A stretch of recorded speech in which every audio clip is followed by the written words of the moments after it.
Hey everyone, here's where to find all the upgrades for the Tadpole in Subnautica 2. This will include both of the chassis as well as all the modules that you can add to the Tadpole, and I'll be showing you the fastest route because they're actually in a kind of interesting line that you can take to get there. So I'll be showing you how to get these straight from the life pod at the start of the game, and you will want to do these in order because some of them are required to get to the others. So starting out from the Tadpole, or from the life pod there, we're going to be traveling eastward. Now, there is one location, the Tadpole pens, that we're going to be going to first. I also have a separate guide on how to get to the secret area inside of it, which has a bit of extra loot there, but we're going to travel past the heat zone here. I also have a guide on how to get the heat adaptation if you don't currently have it, but it's not really required for this section. So we're just going to be traveling east. Now, it is around 585 meters away from the life pod. I recommend actually setting up a base kind of near the edge here. It's really nice, but you can also set one up in a later location that I will show you guys. And also a video on the top 5 locations to set up your base. But once we make our way to the Tadpole pens, the very first one here is just inside. So we're going to come in here. You can scan the Tadpole if you don't currently have it, but both of the Scout Raid chassis are right here. So this is going to speed up and make you move a little bit quicker, and I would highly recommend using this one. So grab both of them right at the Tadpole pens, and there's a lot of other stuff inside there, but I just cut that for time.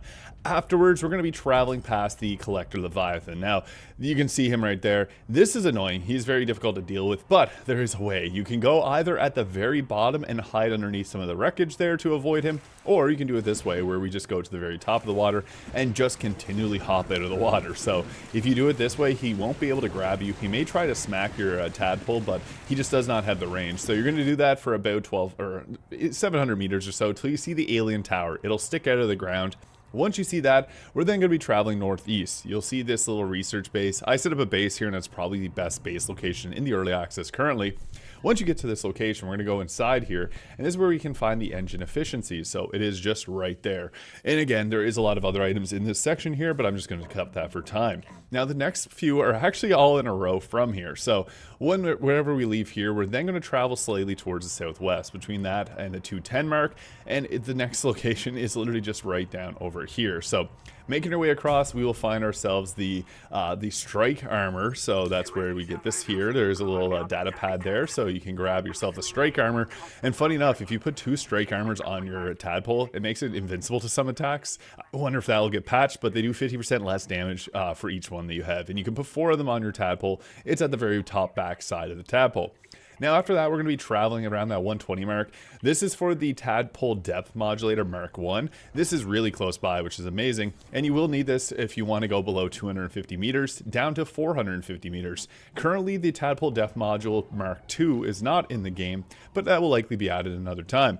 If you're playing on creative, it is available in that game, but that's obviously different from the survival mode. So coming down here, we can actually get ourselves not just the Tadpole Depth Module Mark 1, but there's also a Tadpole Hull chassis here. So this is nice because we got one of the 3 required just straight away, and there's 2 of them as well on the route that we'll be taking here. So after this is all said and done, go back to your Tadpole, and we'll be just traveling straight back to the research outpost. This is kind of like a good place to set up a base again because a lot of the items and stuff you're looking for are directly away from here, and there's a lot of resources here. Now, afterwards, we're going to travel again between that E and the 105, similar to whenever we came to this location. Yours may look a little different than mine here, but we're just going to be going down a little bit further. Now, I would recommend going and upgrading your Tadpole. You do need a modification station to be able to do that. And when we make our way down here, you're looking for the Angel Comb area. So you're going to go straight past that and then continue along right over here. So you're just going to go literally straight in this section. It is a little bit tricky, but there's a lot of items also on the ground there you can grab and a lot of other material resources. So if you want to explore around that area, I'd actually recommend doing it. Now we're just going to continue along up over here. You can see a slight glow to this section, so just making our way on up here, you're going to see a little, there's a dive ladder there, and this is where we got our second Tadpole chassis. So you can go here, there's an advanced battery there as well, so I'd recommend scanning that because they're great for powering up your vehicles. And I waited till the daytime here to make this a little easier to see, but we're going to travel southwest. So going on over to this section here, and you pop right down, we'll see another Tadpole chassis. So it's great because all 3 of them are just right here, but I will show another location too. But after after this is done, we're then going to travel towards the western section here. So just going straight towards that W, you're going to you're going to travel up over here. There again is a lot of other stuff in this area that you can go and explore if you want to, but we can just ignore it. That is one of the areas there that you need to go to later on in the game. But we're looking for this wreckage here. So traveling up on into it, you may want to loop around it because we're actually going to the left-hand side here, looking for this little yellow doorway. Now, this is a place where you can get the bioscanner too, so you're going to want to bring the repair tool as it's able to open up some of the doors in this area. If you aren't able to open them already, that one is open as per usual, but afterwards we're going to go here and you can find the photovoltaic charger here, which is pretty decent. It'll charge up your battery if you're above 40 meters of depth, and then you can go all the way down here. I just sped this up just to make it a little bit easier for you guys, but you're going to continue through down over here. This isn't related to the chassis, but it's something you're going to want to grab because then it lets you get a bunch of different biomods from the different creatures. So it's just that scanner there at the bottom. Just make sure you scan that. And then we're going to be traveling back towards like the northwestern section. So going back over here, which will lead us then to the last part of the game. So depending on the time of day, you're going to have either really great visibility here or it's going to be quite poor, but we will have the Tadpole chassis at this point, and you can go set up a research base or set up a base at the research base here and then build that modification station and then upgrade your Tadpole. Again, they're at the very top of the Tadpole. You're going to look, it's right behind where you would add the power cell.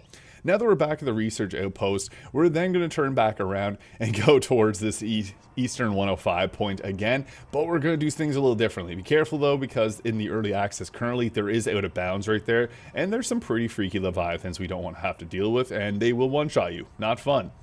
You can come down right over here, and there are some things for you to be able to grab. Again, there's just so many different items and locations here that are great, so I just recommend doing a little bit of exploring alongside this. But when you make your way back over here, we're going to go down towards the Angel Comb and follow along the stalks here. So just going along down here, I do have a guide on how to get that Angel Comb, and this will give you like the Axum vision there, but we're going to be traveling towards the 60 mark here and coming to this section, which is a little bit dangerous. Be careful not to go below the 450 if you're using the Tadpole Death module, and I would highly recommend doing that because there's a collector leviathan in the area, and if you do end up getting your Tadpole crushed, you can just use the repair tool to be able to fix it.